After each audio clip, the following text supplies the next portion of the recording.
You started, yeah? Right, Kim, what I'm going to talk to everybody about tonight is assessment and showing progress over time, and considering these flight paths and life after levels. If you remember back to the Ofsted a week or so ago, on day 2 we got an email about, and they'd raised this concern here. They said they're happy with the new assessment systems but concerned that students are not able to make progress across a flight path. Okay, so that's what I'm going to have a little look at tonight and just nick some ideas off you. These were the concerns in a brief outline. Students staying on the same flight path for 5 years. So if I'm a foundation and I'm going to carry on as a foundation student and I'm going to end up with a level 2, 3 at the end of year 11, what's going to be the impact on motivation and drive, and what about progressing lesson over time? Okay, so what I wanted to know, okay, and now we've got a pair here, John here, alright, basically what I'd like you to do is chat about what your departments are doing to address those things, because I got hit with an Ofsted inspector for an interview for 45 minutes, and that was one of the concerns that came up.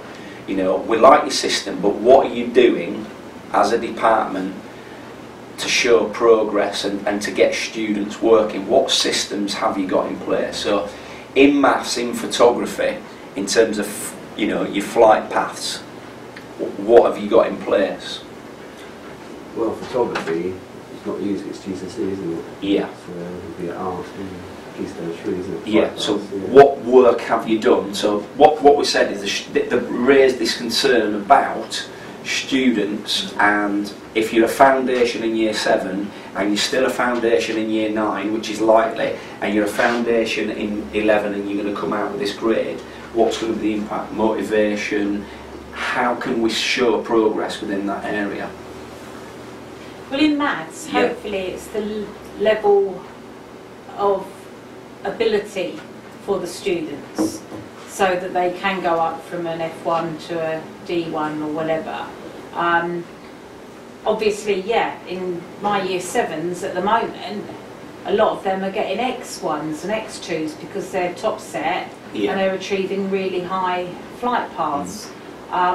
So they're achieving their flight path, and I mean, at the end of the day, isn't a flight path what they will achieve, what they're progressing towards, as well as what they're achieving at that moment? So the likelihood is some of them won't go up very much at the lower level, but say for instance, or even at the higher level. So, you know, what does an X1, what have we got in maths and art which says an X1 student is this sort of, this individual, or this is what they're working towards? If a student comes in, so if somebody comes in, an inspector, or they're asking questions about what you're learning, what you're working towards, what areas have you got to improve on, what have you got in place in terms of assessment to say, this is my level, or my pathway, I'm a foundation level, I'm an X level, excelling, and this is what I need to do to improve within or to the next level if I possibly can. Have you got anything in place? Have you got any structures? Or do you just say, well, I'm a developing student, and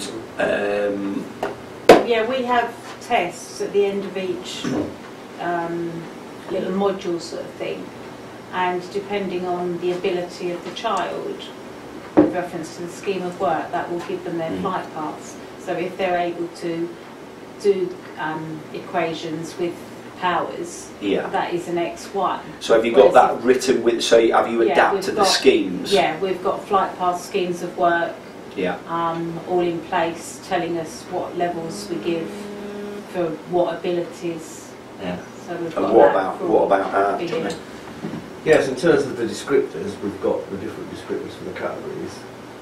I think it's still something we're developing, because I think in a creative, it's very hard in a creative subject to kind of work out what you're looking for. For instance, like year 7, you know, they've come to us with their starting, well, again, this is confusing, it's got their starting flight path. So is that what they're supposed to be at, or is that what they're supposed to be at? So, you know, year 7s have all got ridiculously high starting points. Yeah. So if you look at the data Yeah. on Google for Schools, everyone in year 7 was achieving because their targets are so high. I know the English and maths, the academic areas have got higher flight paths than some of the creative and practical areas. Our flight paths from their primary school should be slightly lower than maybe where the flight paths are for maths, for instance. I'll use Kim as an example.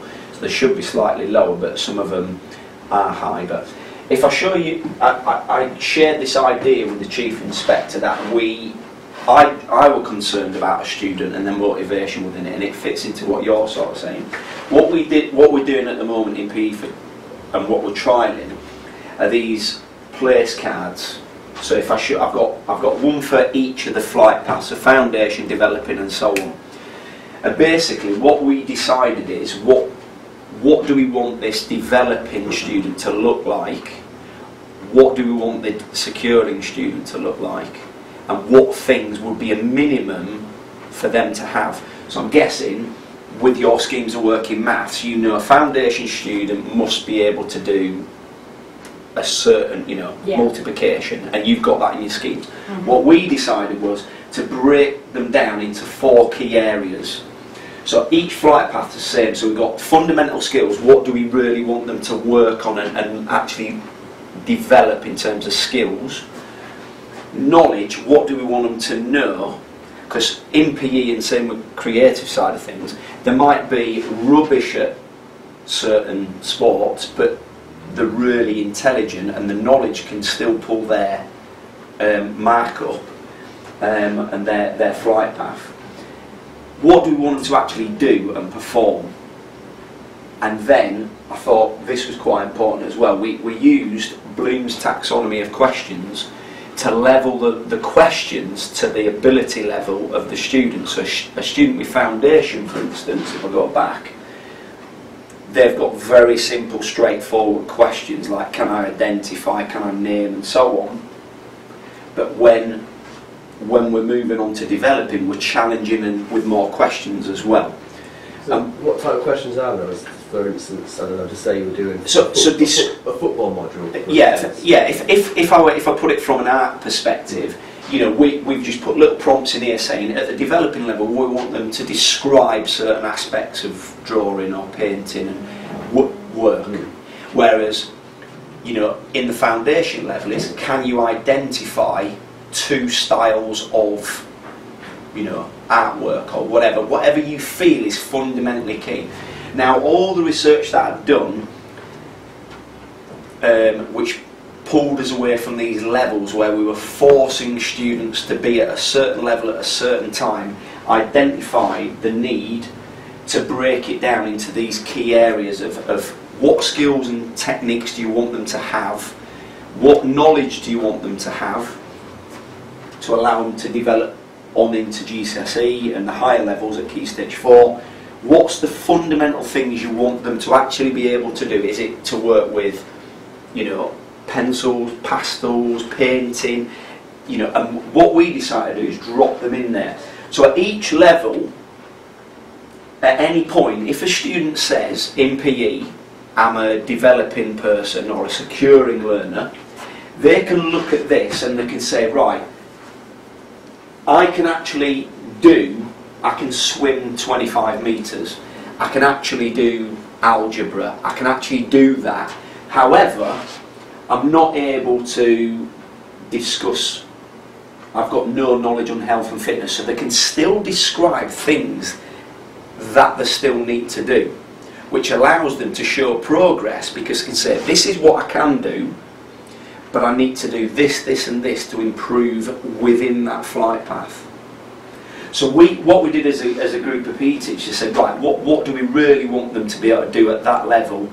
And then once we got our foundation, we then went to securing what do we want the middle majority of the people to be looking like and working towards, and then what are our real top performers, artists, mathematicians, what do we really want them to be able to do?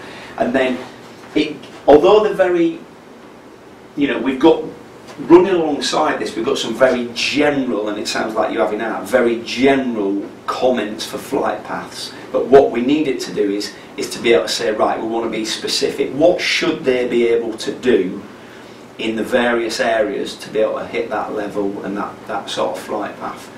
And we're trialling it. The inspector grabbed it, loved it, took it away, because he could see that a student should, you know, if he came at the lesson and said, right, you know, tell me what a securing person's doing in PE at that level and what they needed to improve on, they can still then tick off the students, well, I can't actually swim 25 metres at the moment, so I need to do that. That's one area I've got to develop. But also, it filters in nicely to tasks we want them to do for GCSE or whatever it may be. And I suppose it sounds like in maths, you've got that running within your scheme of work.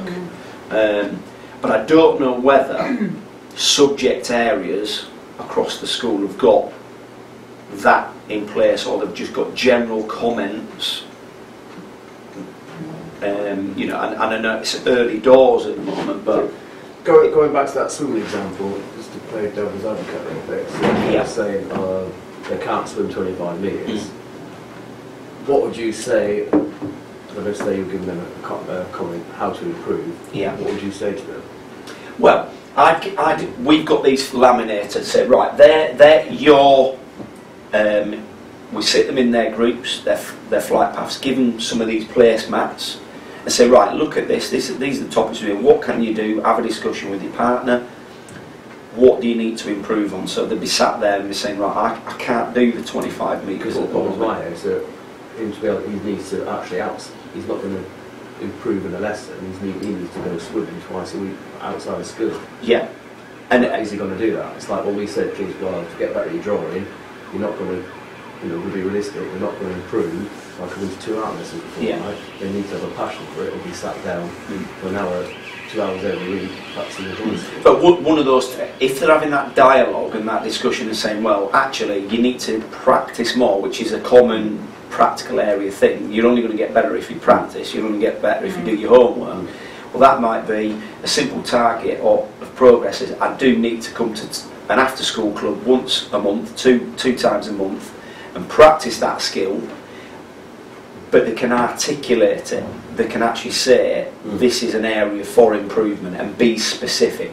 We have been quite specific in here, and purposely to say you must be able to perform this, and as a PE group we've actually gone, we've looked at the new changes in the syllabus and said, right, by year 9 and you're going into GCSE and BTEC, you must be able to play netball. So we've put in there, you must know the basic rules of all sports. You must know those rules to be able to access progression down the line.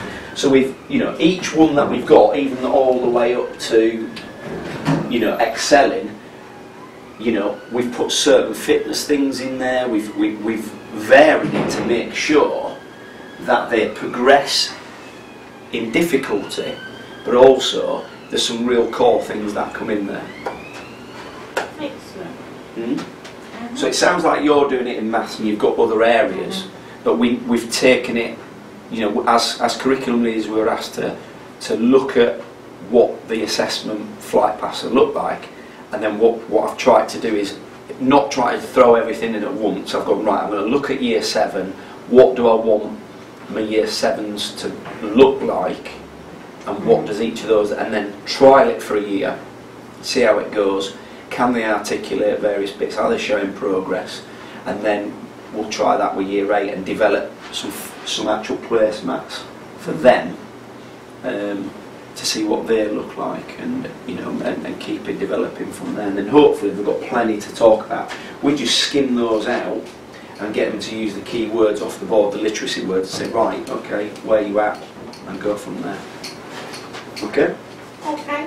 Any other questions? Smack bang on 3:30. Okay. Right. Well done, guys. Thank you. Very thin on the ground.